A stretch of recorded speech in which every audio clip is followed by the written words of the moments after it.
ദൈവത്തിന് സ്തുതി. പ്രഭാത കിരണത്തിലേക്ക് സ്നേഹവന്ദനം. ഭാഗം 2376. ഇന്ന് ജൂലൈ മാസം 3-ാം തീയതി, 184-ാമത്തെ ദിവസത്തിലെത്തി. ഇന്ന് സെന്റ് തോമസ് ഡേ ആണ്.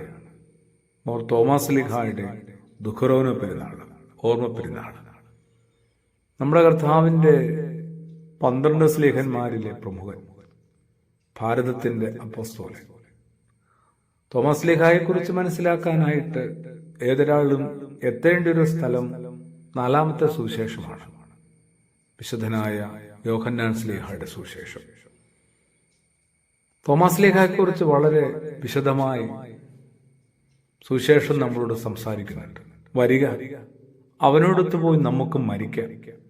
അങ്ങനെ പറയുന്നൊരു തോമസ് ലീഹായെ കുറെ കൂടി ആദരവോടും ഞെട്ടലോടും കൂടിയാണ് നമ്മൾ പരിചയപ്പെടേണ്ടത്. തന്റെ കൂട്ടുകാരായ ശിഷ്യ സംഘത്തോട് പറയുകയാണ് തോമസ്, വരിക, അവനോടൊത്ത് പോയി നമുക്ക് മരിക്കാം. എല്ലാവരുടെയും ഒപ്പം പോകുന്നുണ്ട്. എന്തിനാന്ന് ചോദിച്ചാൽ ജീവിക്കാനാണ്.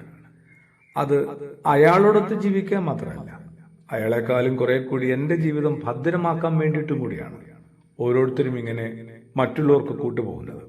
എല്ലായിടത്തും എല്ലാവരും അങ്ങനെയല്ലേലും ഭൂരിപക്ഷത്തിനും അങ്ങനെ ഒരു വിചാരമൊക്കെ ഉണ്ട്.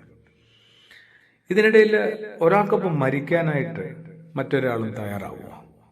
അങ്ങനെ തയ്യാറായ ഒരാളാണ് തോമസ് ലീഹ. വരിക, അവനോടൊത്ത് പോയി നമുക്കും മരിക്കാം.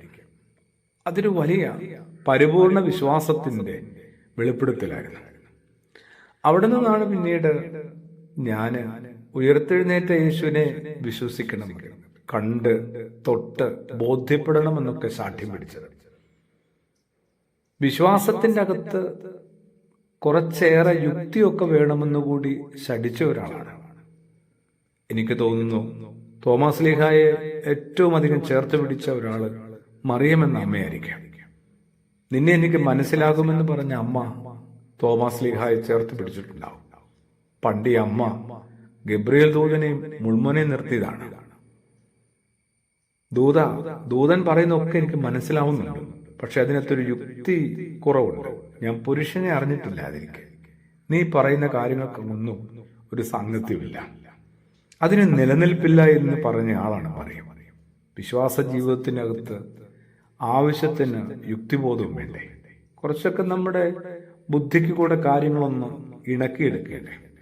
തോമസ് ലീഹായെ അനുസ്മരിക്കുന്ന ഈ ദിവസം കുറെ കൂടി ദൈവം തന്ന വിവേകത്തെ കൂടി ഉപയോഗിച്ച് ജീവിക്കാനായിട്ട്, അത് നമ്മുടെ ആത്മീയ ജീവിതത്തിലെ ചര്യകളിലായാലും വർത്തമാനകാല ജീവിതത്തിനകത്തായാലും ദൈവം തന്ന വിവേകത്തെ കൂടി കൃത്യമായിട്ട് ഉപയോഗിക്കാനായിട്ട് ഏതൊരാൾക്കും സാധിക്കട്ടെ. പ്രാർത്ഥനയോടുകൂടി ആമേൻ.